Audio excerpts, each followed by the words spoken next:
Baik, selanjutnya kami persilakan kepada Mas Ihsan yang akan dijawab oleh Kiai Syarif. Silakan Mas Ihsan. Cek. Bismillahirrahmanirrahim. Assalamualaikum warahmatullahi wabarakatuh.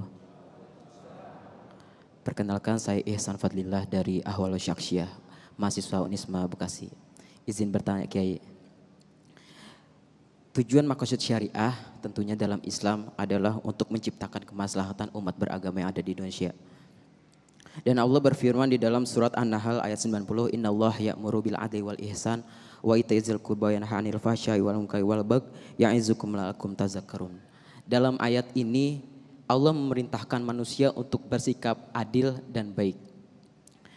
Namun bagaimana ketika seorang pemimpin hanya menerapkan perilaku baik saja dan tidak adil, karena pada nyatanya seorang yang berjuang akan kalah dengan yang beruang. Oleh karena itu pandangan Islam tentang hal ini seperti apa Kiai? Terima kasih. Wassalamualaikum warahmatullahi wabarakatuh. Waalaikumsalam. Silakan Kiai. Kejadian ini diceritakan oleh Imam Ghazali dalam kitab Ihya-nya. Ketika beliau membahas secara detail satu bagian subbab al-imamah wal qudwah. Dalam kitab itu diceritakan Nabi tegur keras seorang lelaki yang bernama Mu'adz bin Jabal karena beliau menjadi imam baca surat Al-Baqarah. Kemudian ada makmumnya yang keluar nggak sanggup Al-Baqarah 2 juz setengah kurang 2 kaca, kurang 2 halaman. Dia keluar, begitu diadukan ke Nabi, Nabi marah. Afattanun anta ya Mu'adz, ente mau datengin bencana wahai Mu'adz. Dia benar baca surat Al-Baqarah pahalanya banyak. Tapi pada saat itu dia tidak berlaku adil karena Nabi suruh apabila engkau sholat di depan banyak orang, maka fal yukhaffif, ringankanlah. Fa inna fihim ad-dha'ifa, bersama mereka ada orang yang lemah. Wadal hajati, orang yang punya hajat. Dia benar tapi dia kurang adil, maka dia ditegur oleh Nabi. Harus berlaku adil, engkau harus lihat. Maka pada kasus yang ditanya pada saat ini makanya dibaca oleh hampir semua khotib. Ayat ini yang tadi disampaikan dibaca oleh hampir semua khotib pada khutbah kedua penutupnya itu. Dari setelah berpesan tentang ketakwaan dan materi khutbah yang disampaikan ditutup dengan sebuah pesan dari Allah. Innallaha ya'muru bil adli wal ihsan wa ita'idil qurba wa yanha 'anil fahsya'i wal munkari wal baghi ya'idzukum la'allakum tadhakkarun. Artinya ini sebuah ijtihad dari para ulama yang kemudian menjadi sebuah pesan khusus. Bagian akhir sebelum melaksanakan sholat, ini perlu diingat ada Allah titip pesan. Innallaha ya'muru bil adli wal ihsan. Ente kudu adil dan berlaku baik. Jadi inilah yang kudu kita suarakan dari mimbar Damai Indonesiaku. Kepada siapapun engkau yang telah dipilih oleh Allah. Menjadi pemimpin yang dipercaya oleh Allah. Senyuman banyak orang tergantung daripada perbuatanmu. Kebahagiaan orang banyak akan tergantung pada keputusanmu. Berlaku adillah dan jangan pernah engkau khianat terhadap amanah yang kau dapatkan dari Allah Jalla Jalaluh. Jadi ini sebagai sebuah pesan kita harus berlaku adil, berbuat baik dan dia harus berjalan beriringan.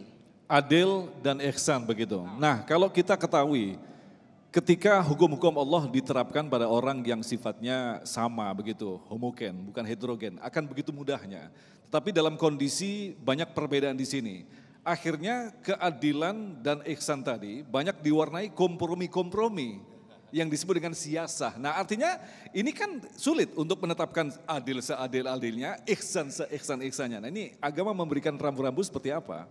Itulah mengapa seorang pemimpin dia adalah orang yang mempunyai, dibekali oleh Allah sebenarnya adalah orang yang mempunyai kemampuan untuk memilah dan memilih.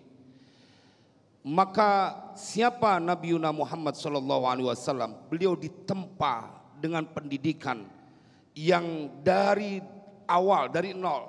Siapa Nabi Yusuf dan semua kisah para nabi, mereka langsung dididik oleh Allah untuk menjadi orang-orang yang mengetahui tentang kehidupan di sekitarnya sehingga dia dibekali untuk menjadi pemimpin, untuk berlaku adil dan ihsan.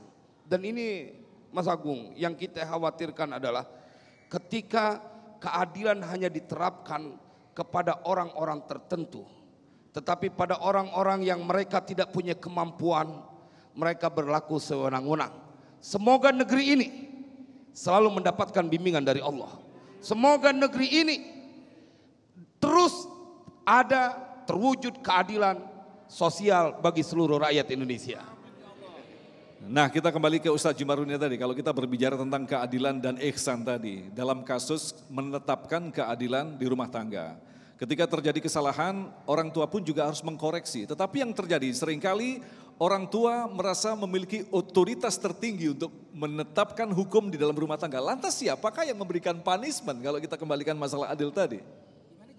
Yang memberikan hukuman, punishment kepada orang tua. Ini luar biasa. Pertanyaan out of the box. Ya. Siapakah yang memberikan hukuman kepada orang tadi? Ada sebuah mekanisme dalam kajian tazkiyatun nufus. Namanya muhasabah. Muhasabah adalah mekanisme pengkoreksian secara mandiri diri kita. Karena setiap bawahan akan dimuhasabah oleh atasan.